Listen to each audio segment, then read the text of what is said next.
Morning, everyone. David, good? What do I have to tell people? Turn off their mics and turn off their cameras? Okay.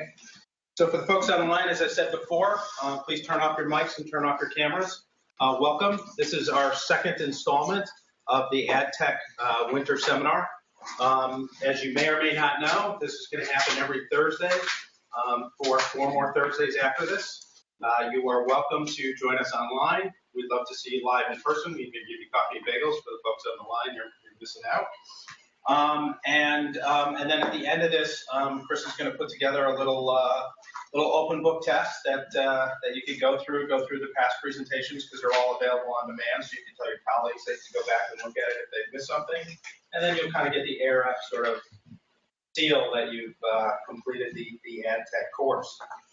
Last week we started out with kind of an overview of the alphabet soup of stuff. We had Matt kind of give us a broad overview. And today, kind of the best way to describe it is we're going to kind of crawl under the sink a little bit and look in at the plumbing on how all this really works and how you make the transfer for it and how you make the buys. We're very excited to have with us Chris Kane from Jones Media. Chris founded Jones Media in 2015. They partner with advertisers, publishers, ad tech, to really kind of bring some meaning to these off-the-shelf solutions that are out there and find a way to customize them so that they're right for you. And their client list is broad enough that we really thought that wherever you are in the ecosystem, you'll have something to learn from today.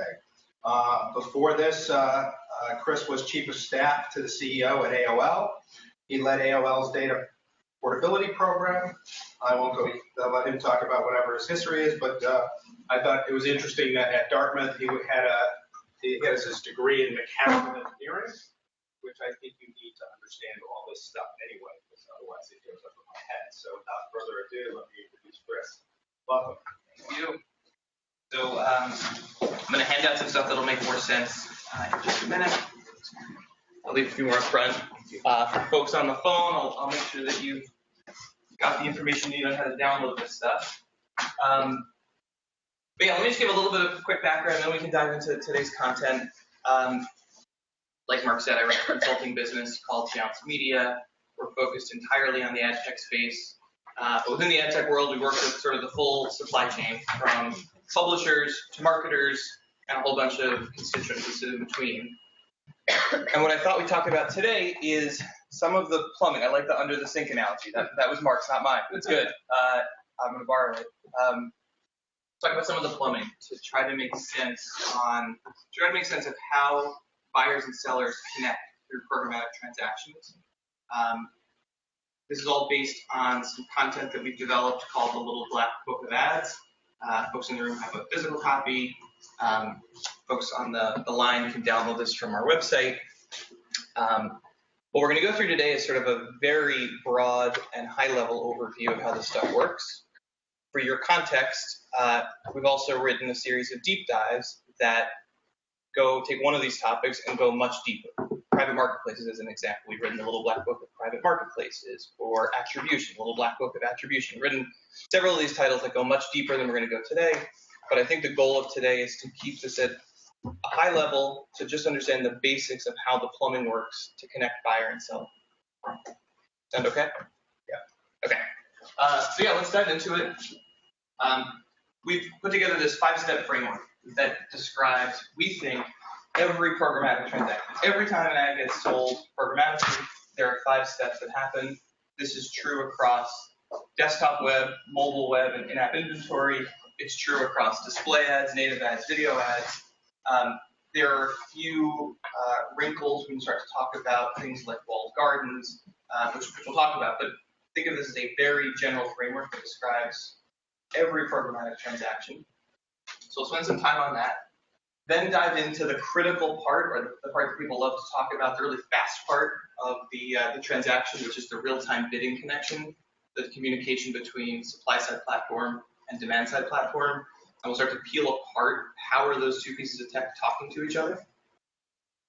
I don't think this is one-on-one level, but it's important enough that it's worth spending a minute on today. Header bidding completely blows up the way that the typical transaction works between buyer and seller, and so I'll try to demystify exactly what header bidding is and how it works. Then do a quick hit on data in for audience targeting, data out for measurement and attribution, and then we'll try to leave some time for Q&A. Please also, as we go, we'll leave time for Q&A, but please interrupt me as we go. This is definitely true for folks in the room, but for folks on the line as well, assuming there's a way for you to jump in with questions, please do that. It works much better if you sort of ask questions as we go rather than holding everything until the end. So don't hesitate to interrupt me. Okay, so I mentioned that today we're going to talk about the Little Black Book of Ads. We've got these other 7 titles that are all on our website. You can download them all. We're going to continue to write more of these things. Next up on our list is in-app advertising. After that, it's going to be consumer privacy. We're going to keep cranking out more and more of these. We find that our clients get a lot of value out of them, and they're all free and available on our website. Okay, so I think the place to start is to put yourself in the position of a buyer. We're going to put ourselves in the mindset of a seller in just a minute. But I think the right place to start is from the perspective of a buyer. You're a marketer. You've got a broad marketing plan.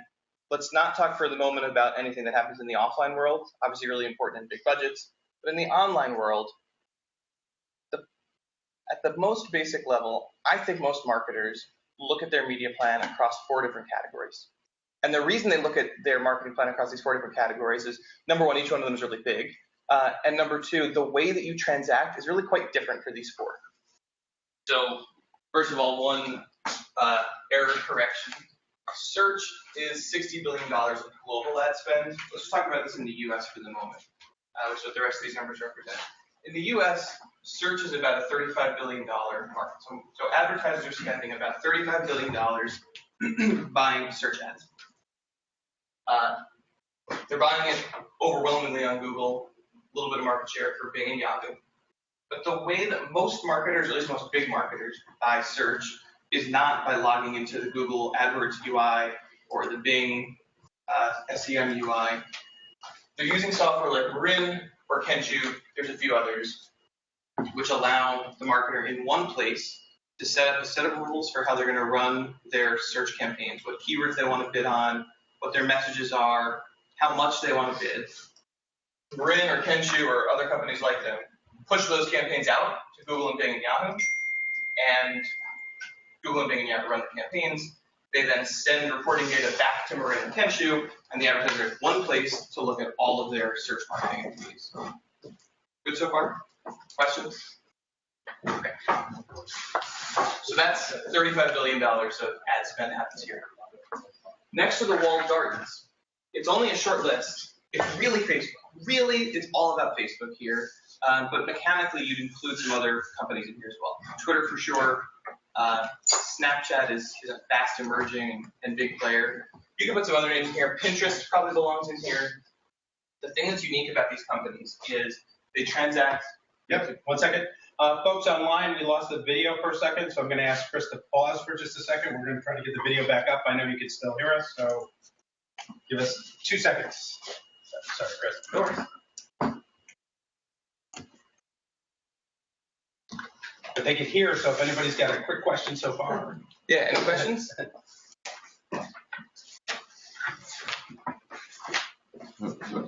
Can I switch back to? You're good, Mark. Thanks so much.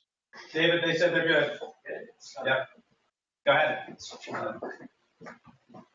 I'm going to keep on going. Just shout if I should stop. So that's search. Then walled gardens, a few mega platforms. And the thing that's really unique about these guys is the format. We do need to share the screen. Is it because the browser's open? Oh no, it says stop sharing.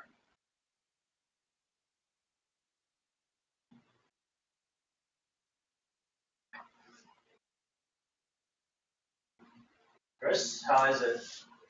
I'm getting the camera view, but we're not getting the actual presentation shared.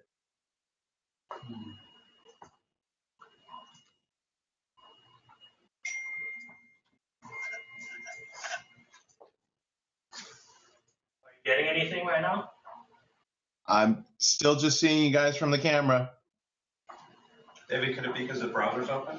We close the browser to set up? It shouldn't matter because we're sharing the entire screen. They should be receiving something at least. For me, but not sure. Let's try. Anything?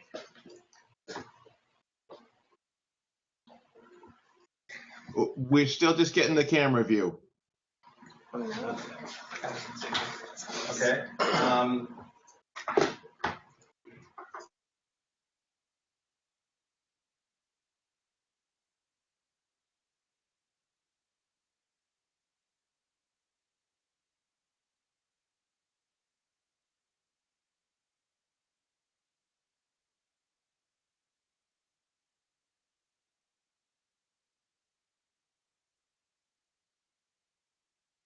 Oh, I remind everybody to turn who's online to turn off your audio and turn off your cameras.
Yes.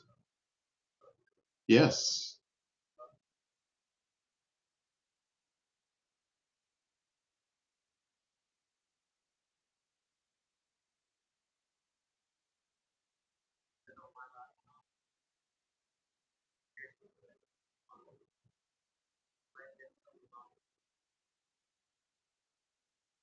All right. Well, why don't you type in the chat box and make sure that everybody else is seeing it, and I'll and if that's the case, then keep going forward, and I'll just log back in. Okay.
highest bidder can win the auction. And there are really good reasons to do this. So as an example, if I am, Cafe Mom is a publisher that is a big adopter of private marketplaces. They might have a deal with someone like Kleenex or Kimberly-Clark, which is the parent company, to say, Kimberly-Clark and Cafe Mom are going to agree to some minimum volume of programmatic transactions in Q1 2017. It's a big number, it's locked in. They make contractual commitments, they will spend at least this much. That feels really good for Cafe Mom. The CRO at Cafe Mom is really happy that he's locked in this revenue. The CFO is really happy that she can now more accurately forecast Q1 revenue. The thing that Kimberly-Clark asks for in return is they say, look, we're going to guarantee we'll spend at least $1 million with you guys in Q1, but we want special treatment in your auctions. We want to be able to win even if we're not the highest bidder. And so the way that this gets executed is through a deal ID. A deal ID feels a lot to me like an old-fashioned insertion order. So it says, here's the publisher and the place with the sports section of ESPN or the homepage of Cafe Mom. Priority is first look, which we'll talk about in just a minute. The price, the agreed price is a $2 CPM, and we're going to transact at least 5 million impressions through this deal. Those business terms, from here forward, are going to be called Deal ABC. ABC means the sports section, first look priority, $2 CPM, and 5 million impressions. And so when the publisher has an impression that meets these criteria, and it sends out those bid requests, it does the thing that it normally does, but it also specifies, okay, this impression is qualified for deal ABC. And so when Kimberly-Clark's bidder sees that, it knows how to make sense of it. And it also knows that if Kimberly-Clark wants this impression, as long as they bid above $2, they're going to win. These other bidders are still eligible to bid into the auction if they want, and they might win it. If Kimberly-Clark doesn't bid, or Kimberly-Clark kind of makes a mistake and they bid $1.50, one of these guys could still win the impression. But Kimberly-Clark's going to get special treatment here. And so they send back their bid price of $2. And even if some other guy comes in here at $5, Kimberly-Clark wins the auction. Well, that logic gets handled by the ad exchange. You can put all kinds of complicated rules here where Kimberly-Clark has first look, Target has second look, and then everybody else competes. Or, yeah, go ahead.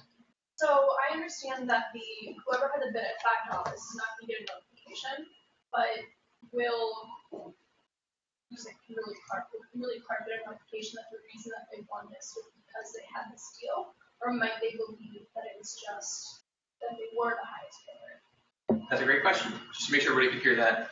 When the win notification goes back to Kimberly-Clark, do they get told why they won? Like, do they get told that, hey, there was a higher bidder and you're only winning this thing because of our special deal? They don't get notified that. They just know we won.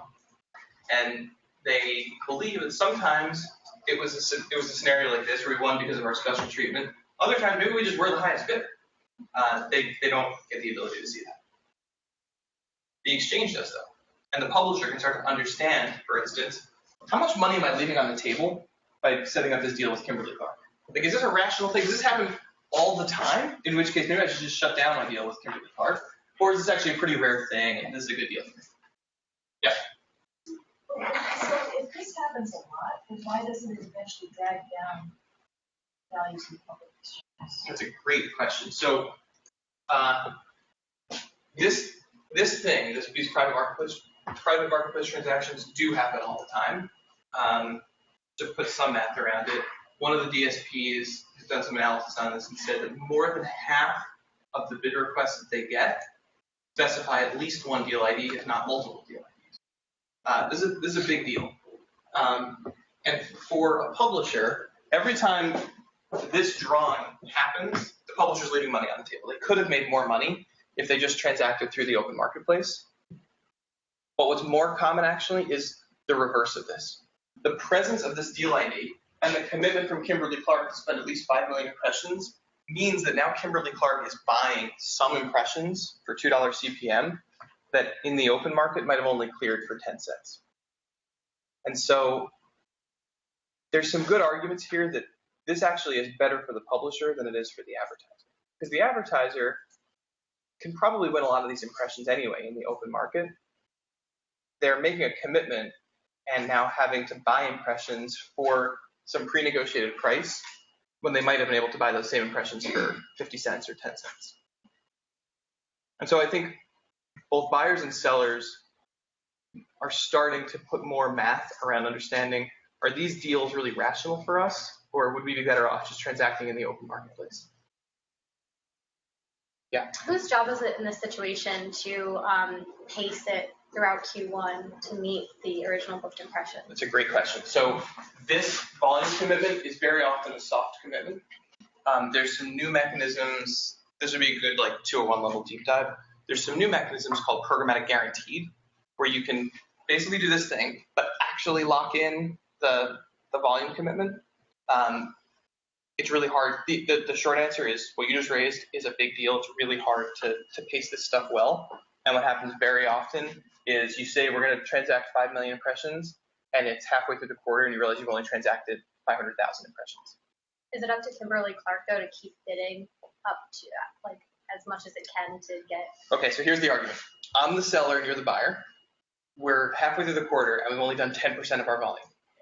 You say to me, or I say to you, why aren't you bidding more? You need to hold up your end of the agreement. And you say to me, why aren't you sending me more opportunities? You're not sending me enough volume. And we then argue about that and oftentimes rewrite the deal to say, okay, it's only going to be 1 million impressions this quarter. Programmatic guarantee fixes that. But it's a whole complicated thing that I don't think we have time for right now. Okay. 2 last use cases. That's 15. Okay. Retargeting.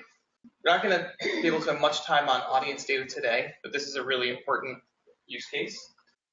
The basic idea with retargeting is on page view, before ads get transacted, either on a web page or in a mobile app, the bidder tracks who this user is. What's the cookie ID or the mobile ad ID of this user? And then it stores that in a list, and it waits for impressions to show up, or bid requests to show up that have that user ID. And so it just listens and listens and listens. And when a bid request shows up for that user ID, it sends back a really high price. So to play an example, before we visited State Farm. State Farm's DSP, which is the trade desk, took our cookie ID and put it in a list. Now the trade desk is waiting for bid opportunities to buy that same user. We go and visit CNN. CNN sends a bid request to the trade desk and says, hey, user 123 is available to be purchased. Trade desk is going to bid back with a really high bid price on behalf of State Farm because they know this user recently visited State Farm and is very likely in market for their product. Questions? There's a lot more that goes behind retargeting, but that's the basics. Also, doing this stuff fast is really hard. We saw this before. We visited State Farm and then we conducted an ad. Trade Desk didn't get themselves organized fast enough to know to respond. I know we're tight on time, so I won't do it now. My guess is if we went back and did another auction, you'd see that Trade Desk would start bidding on behalf of State Farm. But the latency of being able to collect the data, put it in the list, make sure the bidder knows to listen for requests from that user, that takes a little bit of time. And we gave them about 30 seconds to do it, and they couldn't quite get ready fast enough. Okay, last one is frequency capping. Huge deal for an advertiser and a big part of the value of DSP buying. The plain English definition of this is, as a marketer, I want to make sure each user never sees more than X impressions per day, 3 impressions per day, 1 impression per day, 10 impressions per week, whatever it is. But I want to set a maximum frequency of ad exposure for each person. If you were to run campaigns across lots of different publishers, you just can't do this because they don't know how to talk to each other. New York Times doesn't know how to tell Washington Post, hey, I already served a user to this guy, so don't serve another ad to him. If you buy through a DSP, this is really easy to do. So through a single DSP, through a single bidder, it's bidding into lots of different ad exchanges. Each time it wins an impression for a campaign, it records this user saw an ad. And so what you wind up getting is over time this history. Okay, this user saw an ad on CNN, WebMD, Weather.com, another ad on Weather.com, another ad on CNN. When more impressions become available for that user, if this campaign has been set up to have a 5 per day frequency cap, the bidder will just stop bidding because the user hit his frequency cap. At midnight, it'll start bidding for this user again. But this is only made possible by, number one, having user level data, and number two, by buying the whole internet to a single DSP.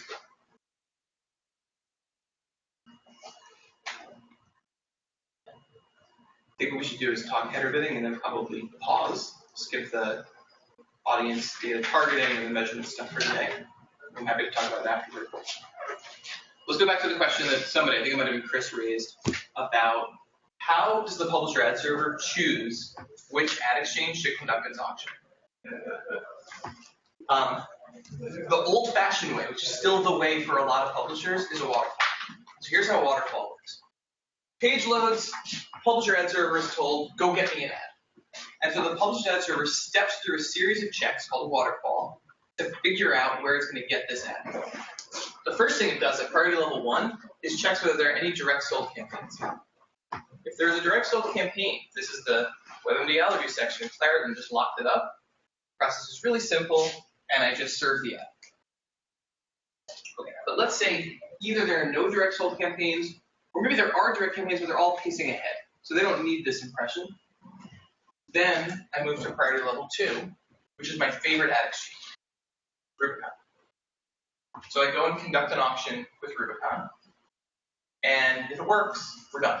And Rubicon closes the auction, and they award the impression to whatever DSP and the ad serves.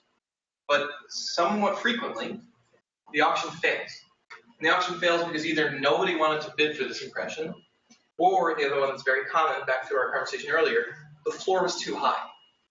Like, bidders did bid, but they all came in below the floor, and so the Rubicon auction just totally fails. When the Rubicon auction fails, the impression then is given to a different ad exchange. So you actually now have 2 different ad exchanges that have loaded on page. So now you have my next favorite ad exchange. Let's say it's Index.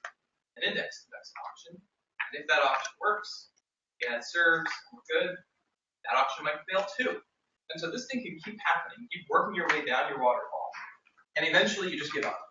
And you say, okay, we're going to just serve a house ad. If we're WebMD, we're just going to serve a WebMD ad, put something on the page, make no money, and we'll just move on. That's how waterfall works. And there's 2 reasons not to like a waterfall. Reason number 1 is that there are some cases where a direct sold campaign consumes an impression, but a programmatic bidder would have paid a fortune for it. So take as an example WebMD. Let's say that Claritin has purchased half of the inventory on WebMD. The way that the publisher ad server normally works is every other impression gets given to Claritin, just on a very rigorous schedule. Every other impression goes to Claritin, the even numbers go to impression, the odd ones get auctioned off. Let's say that there's an impression that, because of this pacing structure, gets given to Claritin.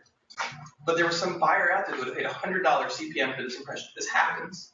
It would have been absolutely fine to let the programmatic buyer have that impression and just give Claritin the next impression. We can catch up to Claritin again. The old waterfall logic doesn't let that happen. And so you end up leaving money on the table. The second reason, is the last reason, the second reason not to like a waterfall is there are at least some impressions for which ad exchange B could pay more than ad exchange A. And the waterfall doesn't let me solve that either. I have to say ad exchange A goes first and ad exchange B goes second. Maybe over time I learned that ad exchange B is doing great and I swap the positions of A and B.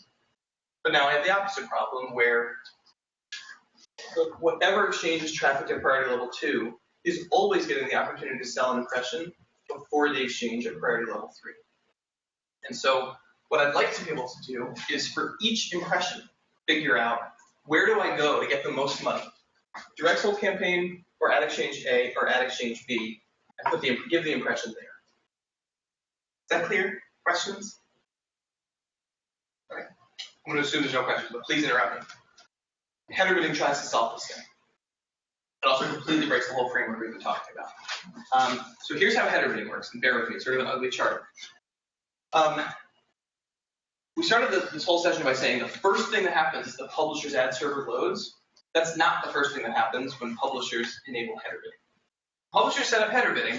The first thing that happens is ad exchange A loads and ad exchange B loads. They load at the same time. And you might have 5 or 10 of these that actually load. Let's keep it as simple as we can. The first thing that happens is 2 ad exchanges load on page, and they each conduct a real auction, just like we were doing in our examples before. So Rubicon conducts their auction, they send out bid requests and get back bid responses. Index does the same thing.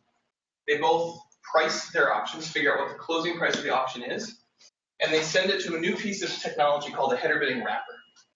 AppNexus makes one of these, it's called prebid.js. Index makes another one of these, it's called header tag. There's a few others. PubFood is another one. It's a whole new category of tech. The header bidding wrapper gets the responses, gets the auction outcomes from 1 or more header bidders, and it sends it into the publisher ad server. So it sends it into DFP. Now inside DFP, we no longer have these 3 or 12 different priority levels. We have 1 priority level. Everything lives at the same level. It's called flattening the waterfall. And what gets sent into DFP now is, well, I already knew how much money I could get from the direct sales campaign, but here's the amount of money that ad exchange A would give me, not on average, but for this specific impression. And here's how much money ad exchange B would give me for this specific impression. And now DFP can make a choice of, is X or Y or Z the biggest number? That's where the impression is going to go. That's it. That's how header bidding works.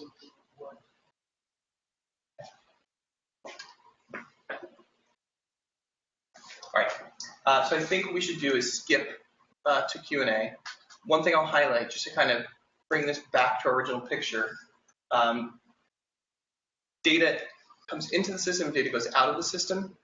Data management platforms, DMPs, the place where they send data is into the bidder. They send audience data into the bidder to help the bidder, the DSP, figure out which impressions it should buy. Data also comes out of the system, and it usually comes out of the advertiser ad server, and it's done for the purposes of measurement and attribution. Figuring out, was this a viewable impression? Was this an on-target impression? Did this impression lead somebody to convert? There's a whole big category of tech that pipes data into the bidder and hangs off from the advertiser ad server for the purposes of sending targeting data into the system and collecting measurement data out of the system. So the whole most complicated picture looks like this, where you have the 5-step ad serving chain, a category of data management platforms, DMPs, that send data in, and a category of tracking companies that take data out for measurement. Let me pause there. Go back. Talk about other topics. Other questions? So, Chris? Yes. Just to let everybody know, thank you so much for laying this out. You really set up well our professors for the upcoming weeks. So next week, Ron Pinelli from the MRC will be talking about viewability in invalid traffic and geo-targeting standards. Week after that, we're going to have John Matthews from Marketing Evolution, who's going to talk about attribution. And then on February 23rd, Sable Me from Ninth Decimal is going to be talking about audience targeting. So you laid it out really well for us. Thank you so much. Good, I'm glad. Yeah, and those guys can go much deeper into the data in and data out than I would have been able to. So what else? Other questions? Other things you want to go back to? I think we have like 10 minutes or so. Yeah. Hi. So I think in the earlier slide when you showed like the wall gardens, is the process the same? I guess it's a little different because it's a great question. So let's imagine this is Facebook. So, well, actually, let me just take a half a step back. Let's imagine this is CNN. If this is CNN, CNN's going to pick a publisher ad server and an ad exchange. Most likely they're going to pick DoubleClick for publishers and Rubicon and Index and OpenX. Yeah. And then they're going to sell ads to advertisers who have picked a bunch of tech that's over here on the buy side. Okay.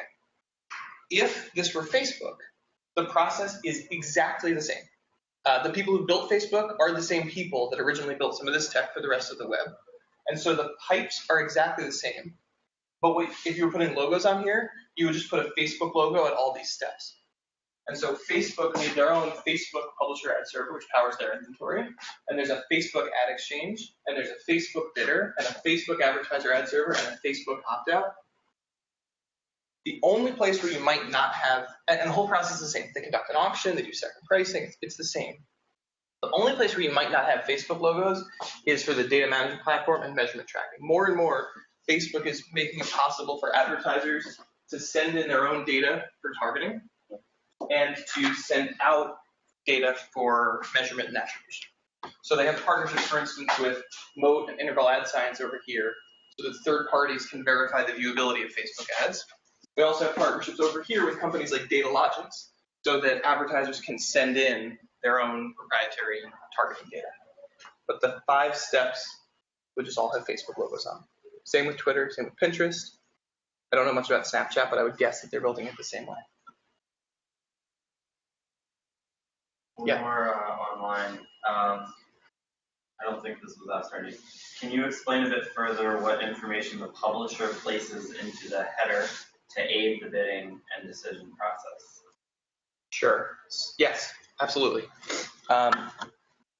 So that URL that we had on screen before, where we were typing in CNN or Breitbart, that is a header tag. And the publisher would place exactly that URL into physically the header of their website, so it's the first thing that loads. And there's pretty sparse information that gets passed into it. It specifies the page, the URL of the page that's going to be sold. And then the other thing that's maybe not obvious is, so that URL loads in your browser. What it does is it creates a connection between your browser and the SSP that is doing header bidding. So in our example, it made a connection between our browser and Index Exchange. When that connection gets established, it's not written into the URL, but Index can read the cookie ID of our computer. And so now Index knows who this user is. So the basic information that Index now has is, here's the URL on which I can serve an ad, and here's the user's cookie ID. That's kind of it. There are some places where the publisher could pass in user location, lat long, but the 2 most critical pieces of information are, what page am I on right now, and what is the user's cookie ID? One more. Yeah, keep coming. Wouldn't the advertiser ad server be different for Facebook? In other words, wouldn't advertiser want their own ad server to serve the ad? Yes, they would. They definitely would, and Facebook doesn't allow it. So let me just play that back, and whoever submitted that question, just shout if this isn't going the direction you were asking. What an advertiser would love in the Facebook world is if Facebook had a Facebook product here, and Facebook had a Facebook product here, and everything else on the buy side was the advertiser's technology. The advertiser would love to have its own DSP fit into Facebook. It would love to have its own advertiser ad server, serve the ads. And Facebook used to allow this. They used to have this thing called Facebook Exchange, where MediaMath and Rocket Fuel and Turn and DBM could bid into Facebook, and they shut it down. In November, they just shut it down and said, no, I don't think we need that anymore. If you want to work with Facebook, come to us, traffic your ads in our ad server, set up your campaign in our bidder, and that's it. That's the only option for buying Facebook inventory. All right, I think we have time for one more question, and then we're going to wrap up. If there's any online questions or anyone else in the room. If not, let me thank Chris. Thank you. Thank you. So hopefully you're more clear and less confused. If you're more confused and less clear, please follow up. This is tough stuff. The basic concepts of it are pretty simple in concept, but as you kind of get into how you would implement it, and again, how you balance some of this stuff versus just direct buys, it gets really complicated. I want to remind everyone a couple of things. One, the this series continues. So next Thursday, again, same time, same place, either live or online. The classes are available on demand. Also, if you're really excited about all of this ad tech space, in addition to programmatic, back here in this room on the afternoon next week, February 7th, we have a pretty exciting event on ad blocking and what's causing it and how to get around it and how it's impacting the marketplace. We have Johnny Ryan from PageFair. PageFair is a leader in this. They're based in the UK, but he's flying over for this. So that's pretty exciting. We'll also have Christine Flint from Intel and some folks from the Analytic Group.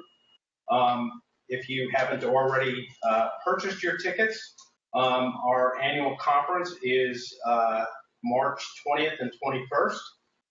You could go to the ARF website and purchase tickets for it. And I don't know exactly who's online or who's here, but if you're a young pro, we're going to be having a deal where if you get your boss to buy a new registration, you get a ticket for free. So if you're a young pro and you're interested in that offer, email Gwen or email me. We haven't posted it publicly, but if we get your email, I'll get you all set up. All right? Thank you all for coming. Have a great day. Hope to see you next Thursday. Take care.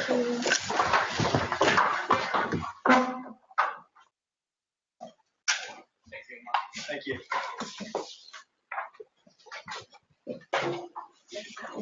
Join us on an interesting program. Yeah, right back here at like 2 o'clock. Okay.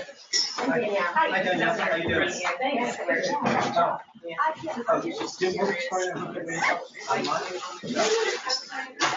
Yeah, so I don't know the email. All right. All right. Okay.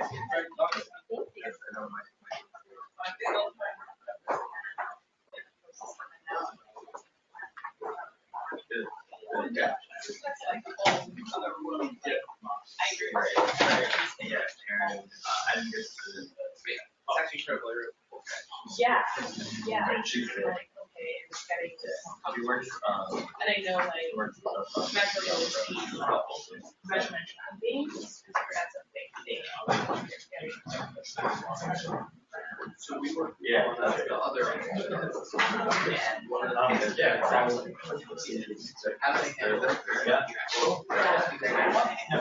It's really important to be able to show to their marketers that Hi, how are you? you need to transact through our pipes, but you can absolutely independently measure whether you like them or not. Right. On the other hand, once you open up your inventory to third-party measure, all these other companies are now showing up on your property, and you're a little nervous about data leakage and user experience. It's a tough balancing act. Facebook, I think, handled it pretty well. The other guys are struggling. Yeah, no, I'm fascinated by this space and like there's so much because on the brand side, like we're so far removed away from like just like buying, like the agencies kind of know that, and then there's another layer with like the buy side, you know, the supply side, so it's just. I'll take American Express as an example. At least for a while, they just turned it. They just take our return. So you were sitting somewhere in American Express, we never met. Yeah. Then you had the agency. And the agency spoke to their trading desk. And the trading desk told people to turn to Expedition. Yeah. Like, you should have been talking directly to Turner. I know. Why was there all this telephone tech? Yeah. So it's hopefully that it's compressed. Yeah, and I think it is, but I think the other thing is back to when you look at big brands, like, well, we have to do the traditional. That's right. That's right. So it's like, hey, Facebook, you're great, but I don't see the value. You're not proven and tested yet. Like, we're getting there, but I still have to do the traditional stuff. Yeah. So.